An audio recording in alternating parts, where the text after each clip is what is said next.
Refait la prédique, une courte vidéo qui revient sur la prédication du dimanche pour aller un peu plus loin dans son appropriation. Dimanche, nous avions un culte un peu spécial à l'occasion de l'anniversaire du groupe de femmes de notre Église.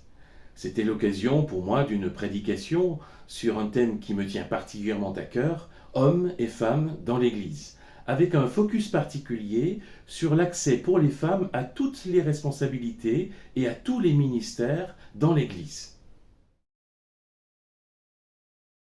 Nous avons lu Galates 3, versets 26 à 29, qui constitue l'aboutissement du raisonnement de l'apôtre Paul à propos du rôle de la loi pour le croyant. Et il y a ici une affirmation absolue.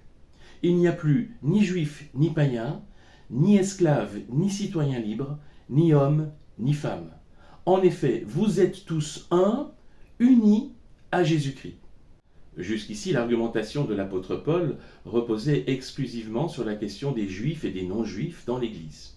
Ici, il élargit le propos, parce qu'il y a un principe universel. Vous êtes tous enfants de Dieu.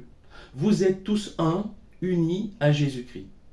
Et s'il élargit son propos aux esclaves et aux femmes, c'est bien parce qu'il s'agissait de problèmes qui se rencontraient dans l'Église en ce temps-là.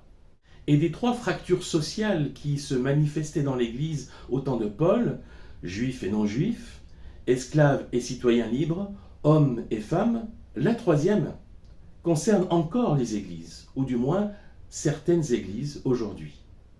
Avouons que quelques versets bibliques sont cités parfois pour exclure les femmes de certains ministères ou de certaines responsabilités dans l'Église. Mais ces textes sont très peu nombreux dans le Nouveau Testament et ils sont sujets à débat quant à leur compréhension.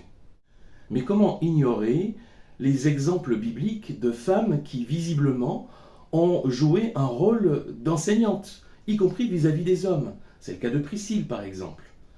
Sans oublier toutes ces femmes qui sont mentionnées dans les salutations des lettres de Paul à la fin et qui sont désignées comme des collaboratrices de l'apôtre, certaines visiblement en position d'autorité. Voilà pourquoi j'ai la conviction profonde que l'accès pour les femmes à toutes les responsabilités et à tous les ministères dans l'Église n'est pas une concession à la modernité. C'est le signe du déploiement du royaume de Dieu, et cela malgré les résistances du cœur humain. Au-delà de la question spécifique de la place des femmes dans l'Église et de leur ministère, le texte de Galates est un texte qui nous interpelle quant à toute discrimination dans l'Église. Alors j'aimerais vous proposer un petit exercice. Juifs, païens, esclaves, citoyens libres, hommes, femmes, sans doute que les catégories aujourd'hui ont changé. Même si on l'a dit, il y a encore des formes de discrimination aujourd'hui à l'égard des femmes dans certaines églises. Mais où peuvent bien se trouver aujourd'hui les nouveaux risques de fracture dans l'Église?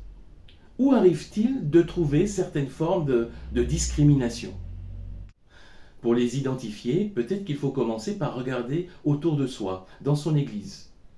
Quels sont ceux et celles qui viennent ou qui ne viennent pas?